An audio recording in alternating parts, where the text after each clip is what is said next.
Bem-vindos ao nosso canal no Spotify. Você ouvirá neste momento uma reflexão bíblica com o pastor Rainerson Israel. Deus abençoe sua vida e fale ao seu coração. Eu queria convidar você a abrir a palavra de Deus no Evangelho de João. Evangelho de João, capítulo 21. Evangelho de João, capítulo 21. Eu quero ler com vocês a palavra de Deus. Quem encontrou aí o Evangelho de João, capítulo 21, diga um amém bem forte. Amém. Então eu vou ler a palavra de Deus. Eu quero destacar alguns versos, eu não quero ler o texto inteiro, mas eu quero destacar com você alguns versos. Diz assim, eu estou lendo a versão Almeida, revista e atualizada. Se você observar alguma diferença, é uma diferença de versão apenas. Diz assim a palavra de Deus. Depois disto, tornou Jesus a manifestar-se aos discípulos junto do mar de Tiberíades, ou mar da Galileia. E foi assim que ele se manifestou. Estavam juntos Simão Pedro, Tomé chamado Dídimo, Natanael, que era de Caná da Galileia, os filhos de Zebedeu e mais dois de seus discípulos.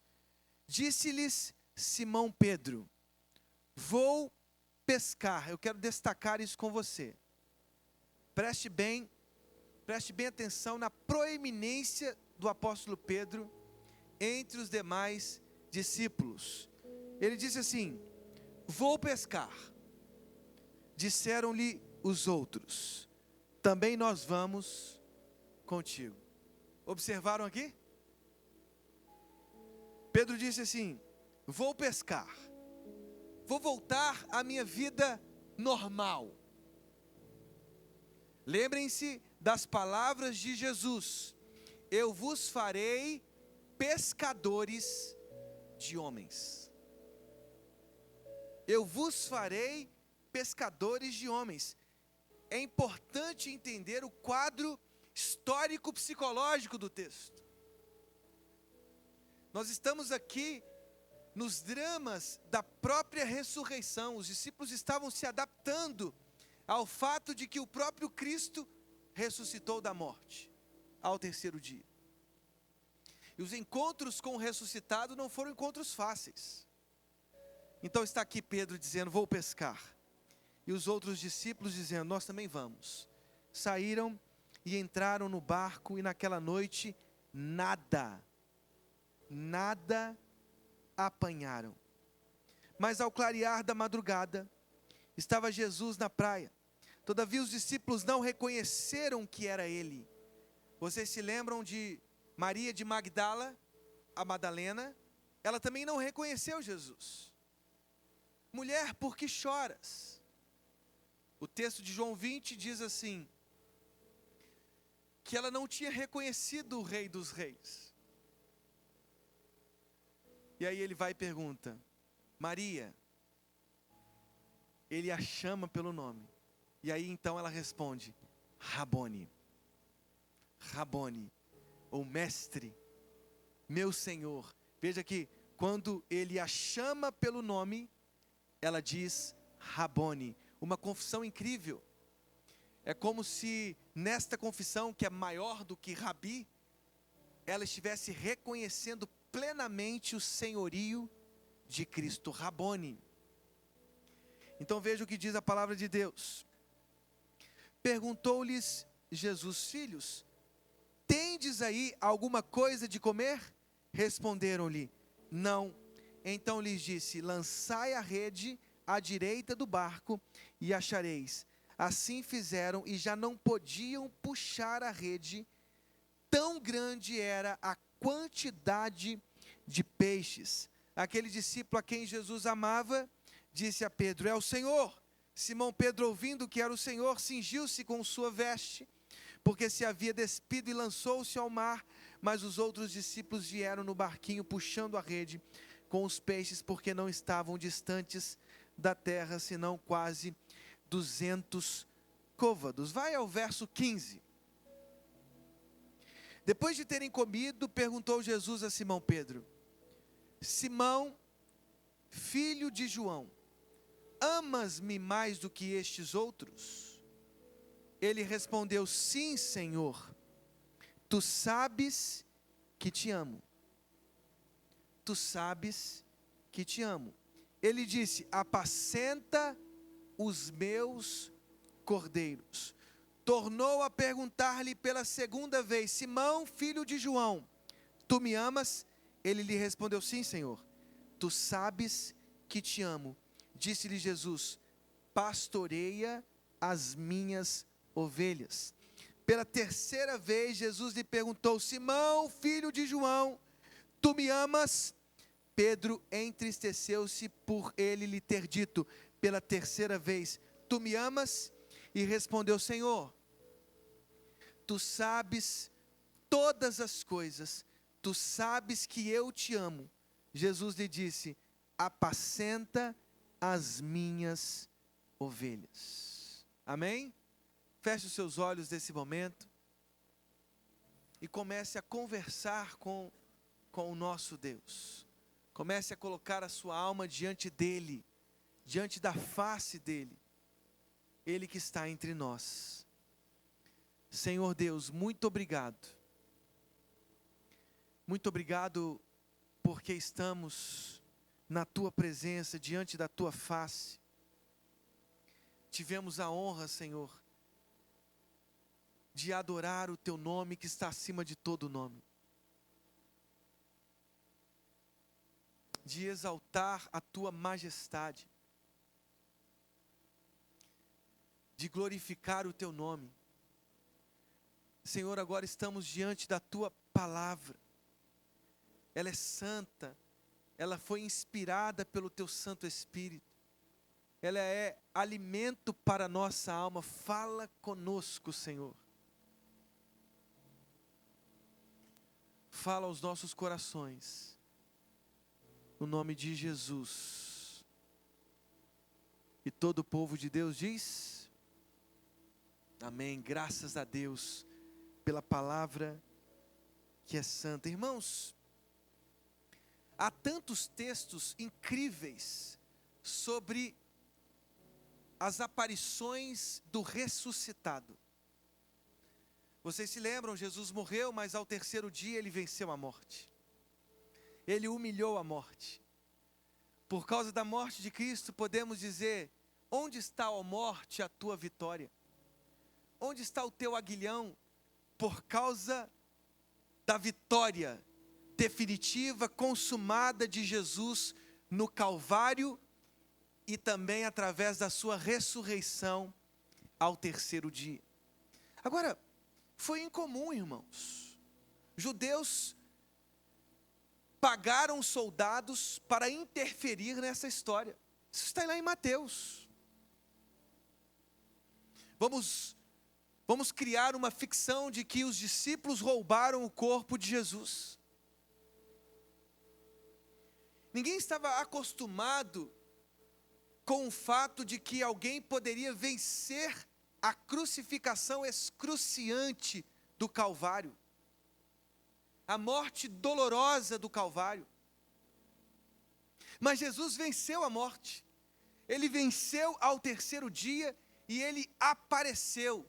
Nós temos um conjunto de narrativas que falam sobre as aparições de Jesus, do Jesus ressuscitado, daquele que venceu a morte, para algumas testemunhas.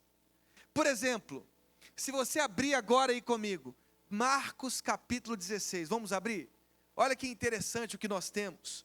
Marcos capítulo 16, nós temos uma aparição incrível. Lá no verso 9 diz assim: havendo ele ressuscitado de manhã cedo, no primeiro dia da semana, apareceu primeiro a quem? A Maria Madalena, da qual ele expelira 7 demônios. Irmãos, nós temos a história de uma mulher de quem Cristo Jesus expeliu 7 demônios. Imagine essa história pretérita desta mulher. Uma mulher marcada por opressão demoníaca. E agora, livre dos demônios, livre de uma casta de demônios, tornou-se a primeira testemunha do ressuscitado. Veja a grandeza que nós temos aqui em Marcos capítulo 16. Aliás, é a mesma mulher de quem João capítulo 20 fala. Veja só, capítulo 20 de João, nós temos um texto um pouco mais completo. Diz o verso 11 de João 20: Maria, entretanto, permanecia junto à entrada do túmulo chorando. Aqui nós temos também um quadro psicológico da morte de Jesus. Ela chorava. O Redentor morreu.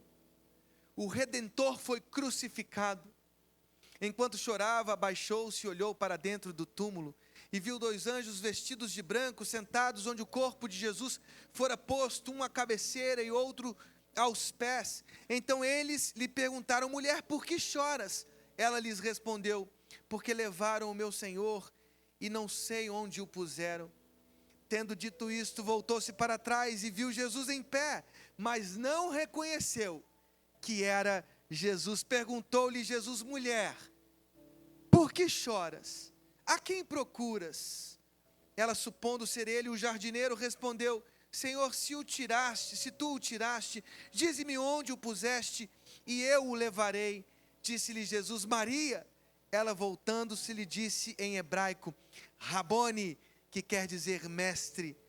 Recomendou-lhe Jesus: não me detenhas, porque ainda não subi para o meu Pai, mas vai ter com os meus irmãos, e dize-lhes: subo para o meu Pai, o vosso Pai, para o meu Deus e o vosso Deus. Aí ela saiu anunciando aos discípulos como testemunha do ressuscitado. Que aparição incrível! Por exemplo, temos uma aparição incrível em Lucas 24, abra aí, a partir do verso 13. 2 discípulos anônimos caminhavam entristecidos, diz o texto. Entristecidos, irmãos.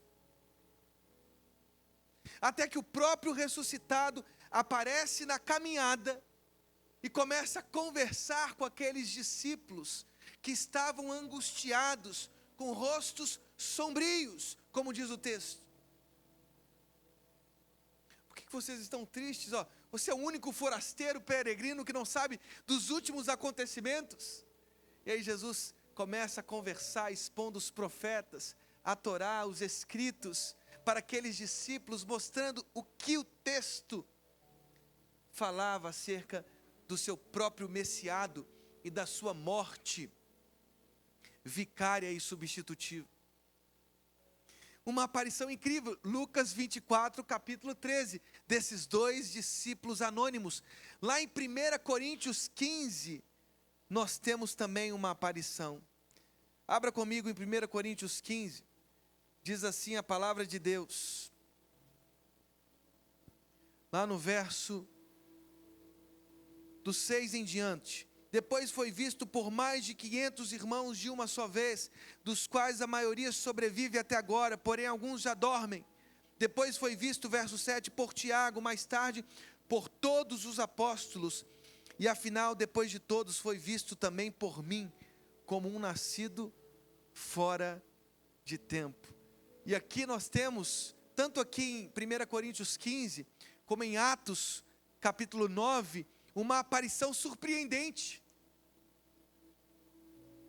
Jesus já tinha sido assunto aos céus, ele estava à destra do Pai, e mesmo assim apareceu a Paulo a caminho de Damasco. Aparições incríveis, irmãos, incríveis.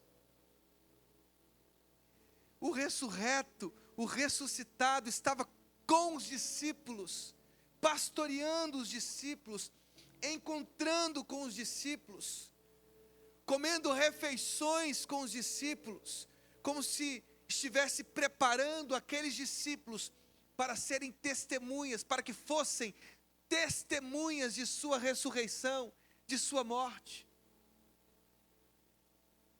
Em 1 Coríntios 9, diante da acusação dos próprios coríntios, do apostolado de Paulo, em 1 Coríntios 9, nos primeiros versos 1 e 2, ele diz assim: não viu o Senhor Jesus? Não viu o Senhor Jesus? Porque em Atos capítulo 1, nós temos os critérios na escolha do 12º apóstolo para substituir Judas.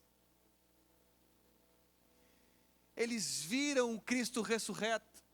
Eles apalparam como Tomé, uma outra aparição incrível, porque Tomé alimentava dentro do seu coração incredulidade. Eu só crerei se eu apalpar suas feridas, o seu lado. E aí então Jesus permite que o próprio Tomé, em João 20, toque com suas próprias mãos nas chagas do Salvador. Ele diz: Senhor meu e Deus meu. Uma das confissões mais incríveis que nós temos no Novo Testamento, porque aqui é claro, é Tomé dizendo: Senhor meu e Deus meu. Louvado seja o Senhor Jesus. Aqui em João 21, nós estamos diante de uma outra aparição. Jesus está pastoreando os seus discípulos. Ele deixaria a terra em sua situação encarnada. Ele é corpo ainda, ele assumiu o corpo, e ele voltará como ele deixou a terra. Mas lembrem-se, ele disse: eu não deixarei vocês sozinhos, eu enviarei sobre vocês o Espírito Santo de Deus. Não estamos sozinhos, o Espírito Santo de Deus encheu a igreja de Jesus. Nós somos a igreja de Cristo. Mas lembrem-se, Jesus subiu aos céus, está à destra do Pai. Percebam, irmãos, antes da sua subida aos céus, da sua ascensão aos céus, ele também preparou os seus discípulos. No verso 13 de João 21, nós temos uma nota angustiante. Pedro dizendo: vou pescar. Pedro voltando para suas atividades secundárias, penúltimas, não as suas atividades últimas, no sentido da importância da atividade missional para a qual ele foi convocado. Ele voltando às suas atividades como pescador, mas Jesus o arrancou de lá, irmãos.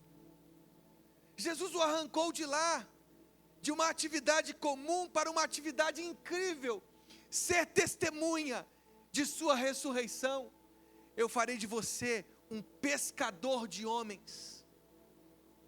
Pedro disse: eu vou pescar, e os discípulos disseram concomitante, quase que concomitantemente: nós também vamos pescar. Imagine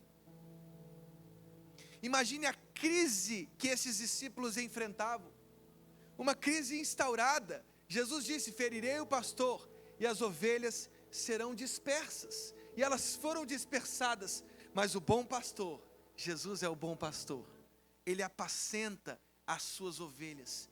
E o que Jesus fez aqui junto ao mar de Tiberíades, irmãos, foi pastorear o coração do apóstolo Pedro. O que temos a partir do verso 15 é um fragmento incrível que nos notifica o cuidado pastoral que Jesus tinha com os seus discípulos. Que imagem, que fotografia nós temos aqui, que narrativa incrível. Jesus pastoreava os seus discípulos, ele cuidava dos seus discípulos. Ele apareceu a uma mulher possessa de demônios e a tornou a primeira testemunha da ressurreição. Ele apareceu àqueles discípulos anônimos em Lucas 24, que caminhavam com rostos sombrios, e eles tiveram a honra de reconhecerem no partir do pão a face do Salvador. Agora Jesus separa o apóstolo Paulo Pedro no mar de Tiberíades, e ele apacenta o seu principal discípulo. Tu és Pedro. Tu és Pedro, sobre ti, pedra, edificarei a minha igreja. Sobre esta confissão, Pedro, que você fez, tu és o Cristo, o Filho do Deus vivo. Veja a proeminência do apóstolo Pedro. Sobre você, Pedro, e sobre todos aqueles que confessarem, me confessarem como Senhor Jesus, dizendo, sobre esta confissão eu edificarei a minha igreja. Sobre homens como você, testemunhas, apóstolos da ressurreição, eu edificarei a minha igreja. Então, Jesus separa esse apóstolo proeminente, esse apóstolo importante, e ele diz assim: Simão, filho de João. Quem percebeu isso? Simão, filho de João. Simão, filho de João. Quantas vezes desperdiçamos as nossas vidas nos papéis que nós ocupamos, irmãos?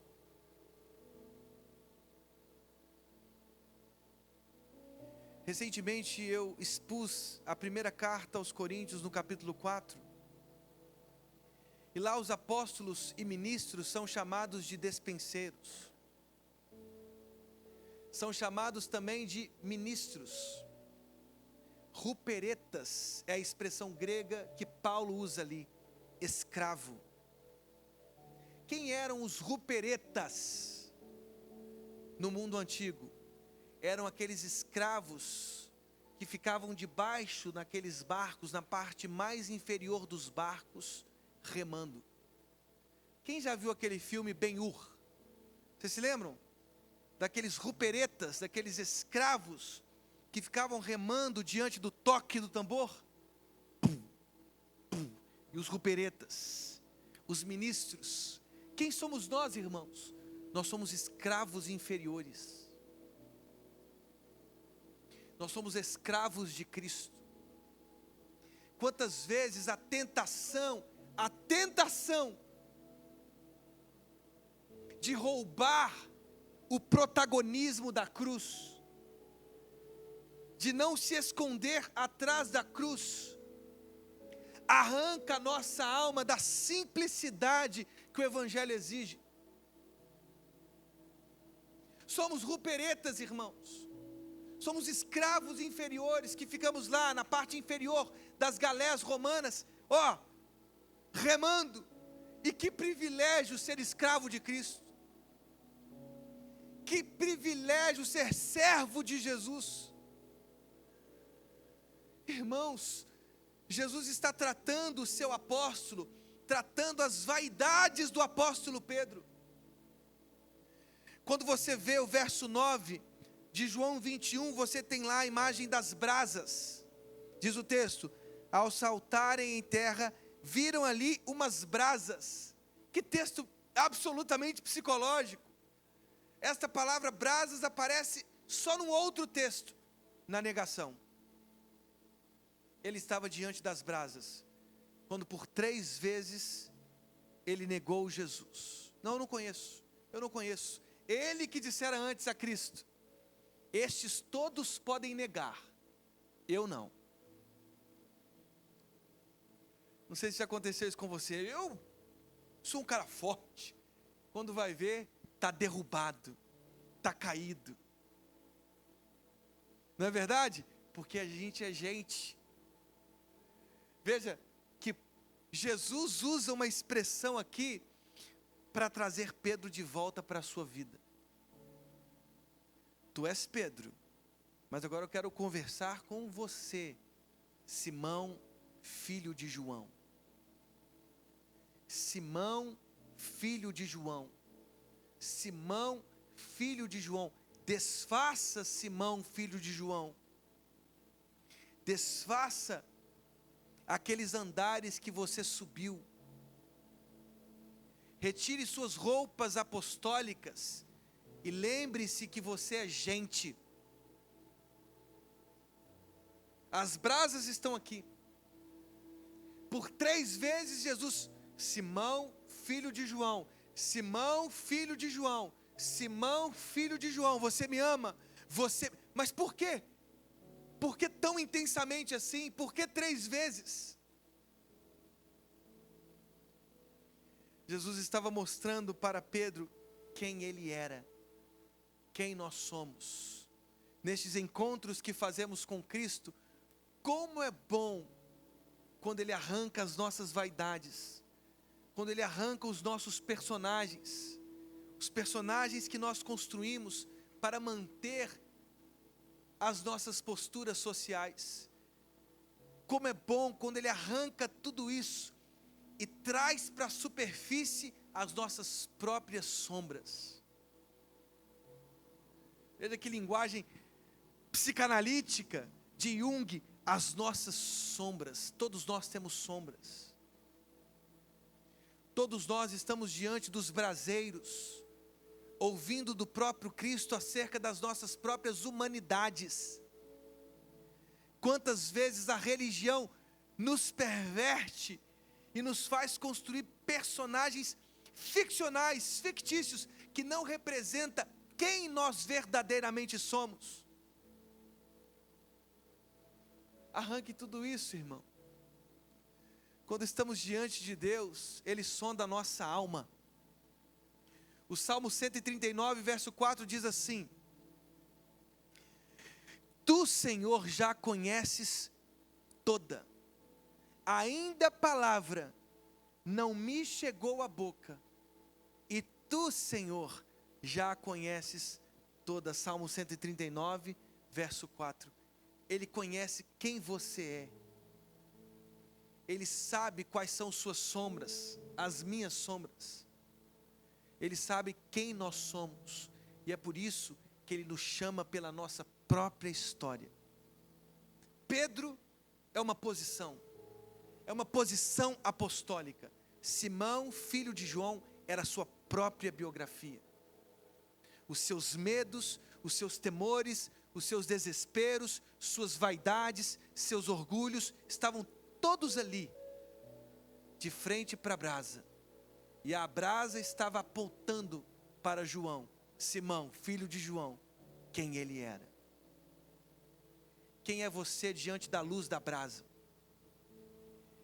Quem é você diante da iluminação da brasa? Quem somos nós? Mas Jesus pergunta assim: Simão, filho de João, amas-me mais do que estes outros? Ele respondeu: sim, Senhor, tu sabes que te amo. Ele disse: apacenta os meus cordeiros. E tornou a perguntar 2ª vez: Simão, filho de João, tu me amas? Depois, pela 3ª vez, no verso 17: tu me amas? E ele respondeu: Senhor, tu sabes todas as coisas, tu sabes que eu te amo. Jesus lhe disse: apacenta as minhas ovelhas. E aí o verso 18 fecha um quadro muito especial. Ele diz assim: em verdade, Jesus, em verdade te digo, que quando eras mais moço, tu te cingias a ti mesmo, e andavas por onde querias. Quando, porém, fores velho, estenderás as mãos, e outro te cingirá, e te levará para onde não queres. Disse isto para significar com que gênero de morte Pedro havia de glorificar a Deus. Irmãos, os encontros com o ressuscitado eram encontros pastorais, eram melhoramentos. Jesus estava aperfeiçoando os apóstolos, impulsionando-os para momentos cruciais na história da igreja. Em Atos 12, Herodes Agripa I ele mandou matar Tiago. Matar Tiago. E quase assassinou o apóstolo Pedro. Estevão foi apedrejado até a morte, você sabe disso, Atos capítulo 7, 7 e 8, com Saulo consentindo no apedrejamento de Estevão. Em Apocalipse 2, 3, temos a figura de Antipas, um outro mártir da história da igreja. Depois dos séculos 2, 3, segundo, terceiro e quarto, nós temos muitos mártires. Mártires cristãos que foram assassinados por pregarem o evangelho.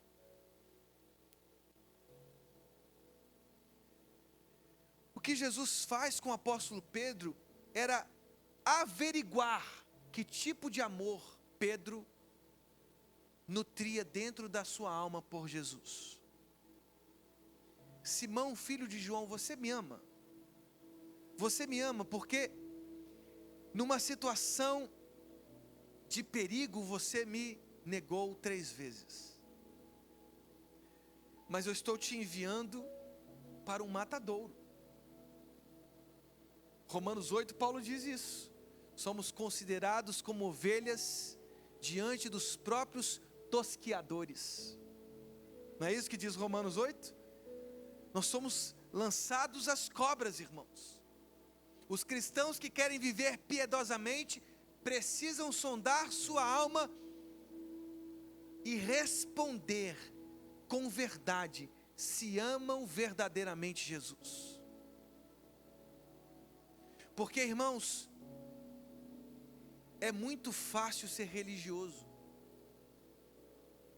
É muito fácil e é até gostoso demais frequentar uma igreja.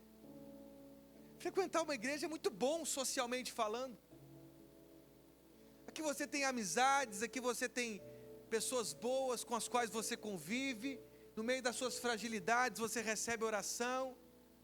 No meio das suas necessidades sociais você recebe ajuda. Como é bom ser parte de uma igreja. Mas, irmãos, não podemos tratar a igreja como um clube, como um grêmio, como uma torcida de time. Nós somos o corpo de Cristo.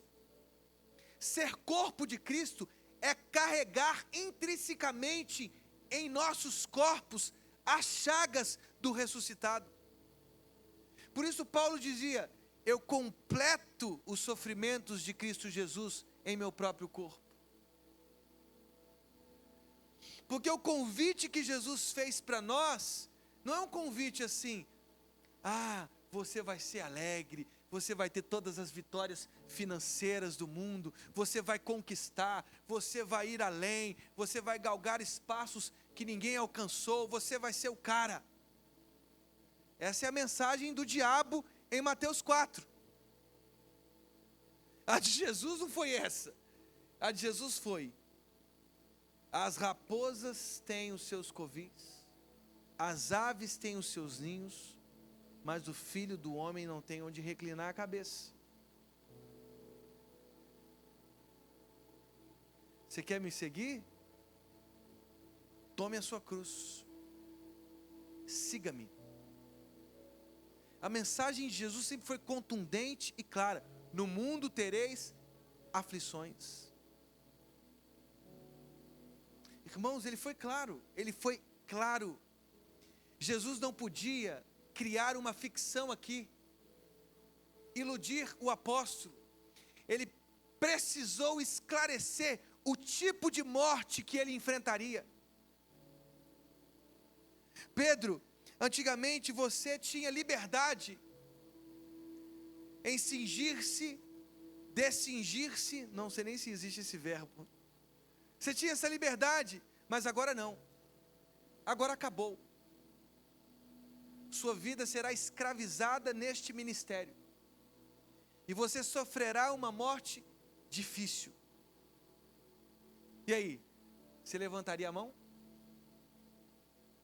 Você iria para esse projeto? Você iria para o projeto de Cristo Jesus? Deixa os mortos sepultarem os próprios mortos. Se você não odiar o seu irmão, sua mãe, você não é digno de mim. Se você não entender que o amor ao Evangelho é superior a qualquer amor, você não é digno de mim. Ele esclareceu, irmãos, quem é a prioridade das nossas vidas, buscar em primeiro lugar o reino de Deus. Ele nunca escondeu isso de nós. Estamos fragilizando as nossas doutrinas com os apelos desse tempo. Jesus precisou sondar Simão, filho de João, para ver qual era o amor que ele nutria dentro da sua alma. O amor com o qual ele amava Jesus. Era um amor que negava diante das circunstâncias contrárias, caóticas, perigosas. Lá em 2 Timóteo 4, Paulo diz assim: todos me abandonaram. Todos me abandonaram. Irmãos, imagine o sentimento do apóstolo Paulo, que lutou pelas igrejas, que plantou, que pastoreou, que escreveu cartas,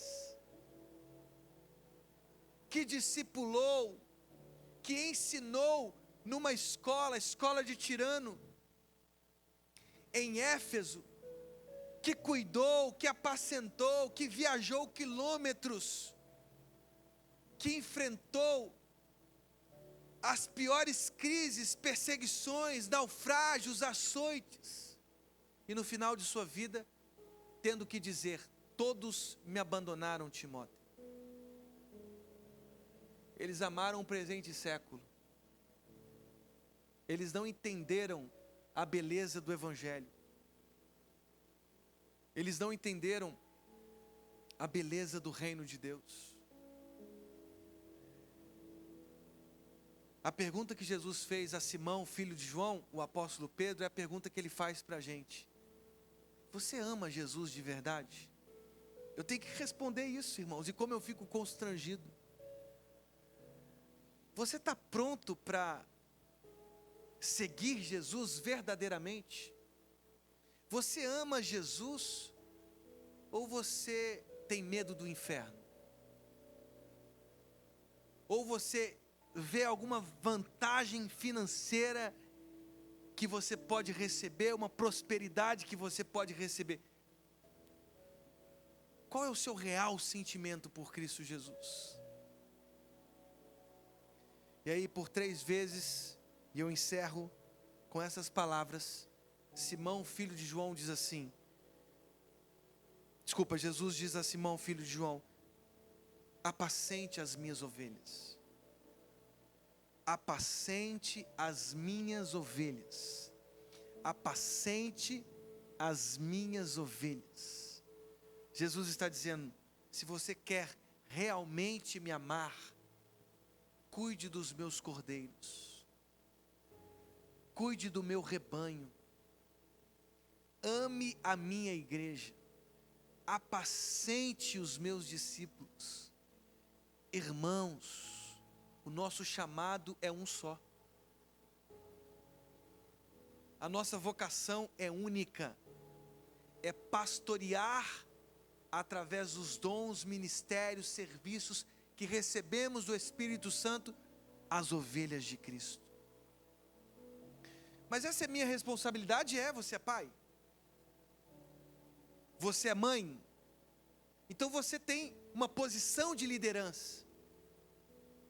Você tem que pastorear as ovelhas de Cristo que estão dentro da sua casa, com testemunho, com exemplo, com vida. Você trabalha dentro de uma empresa, há pessoas que estão debaixo da sua supervisão, da sua liderança. Você tem que pastorear aquelas ovelhas de Cristo. Você é um professor, é um enfermeiro, tem técnicos de enfermagem que estão lá, eles precisam ser pastoreados por você. Você é um professor, você tem que pastorear essas crianças, os jovens. Você tem que dar a eles visão, sonhos, horizontes, esperança. Irmão, nosso chamado é cuidar da terra. É cuidar da terra, é ser mordomo desta terra.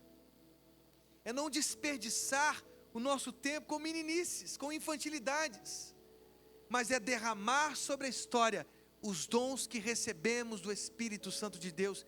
E quanta gente inteligente, quanta gente com talento, mas tudo desperdiçado. Tudo desperdiçado.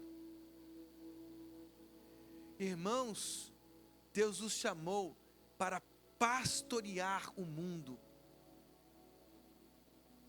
Nós precisamos entender o que significa isto, qual é a nossa verdadeira responsabilidade como mordomos desse mundo criado por Deus.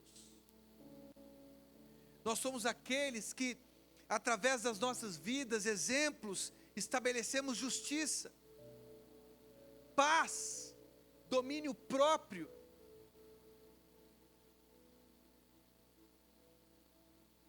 E quantas vezes nós perdemos o domínio das nossas almas? Irmãos, você não está diante de ninguém perfeito. Você não é perfeito. Pastor, eu pensei que eu era perfeito. Não é. Você só achou. Até o achar-se perfeito, talvez seja uma imperfeição horrível que você tem. Sabe aquele marido que não acha que nunca está errado? Ele nunca está errado, ele está sempre certo. Ou aquela esposa que está sempre certa. Tem alguma coisa errada, irmãos. Se você está sempre certo, tem alguma coisa errada. Se você está sempre certo, tem alguma coisa muito errada na sua história. E você precisa entender isso. E às vezes a pessoa que está sempre certa vai ter uma dificuldade enorme de encontrar erro. Vai ter uma dificuldade enorme de pedir perdão, porque é muita humilhação pedir perdão. Vamos nos colocar de pé, irmãos. Jesus disse assim: apacenta os meus cordeiros, pastorei as minhas ovelhas. Cuidem dessa terra, proclamem o Evangelho, anunciem para todas as nações a glória de Cristo Jesus, o Evangelho de Cristo Jesus. Até quando você será um espectador no reino de Deus? Até quando você vai ficar na torcida observando os jogadores, os corredores, os atletas se exercendo, se disciplinando, esmurrando o seu próprio corpo? Até quando? Até quando você será inativo no reino dos céus? Feche os seus olhos nesse momento e passe a sondar o seu coração.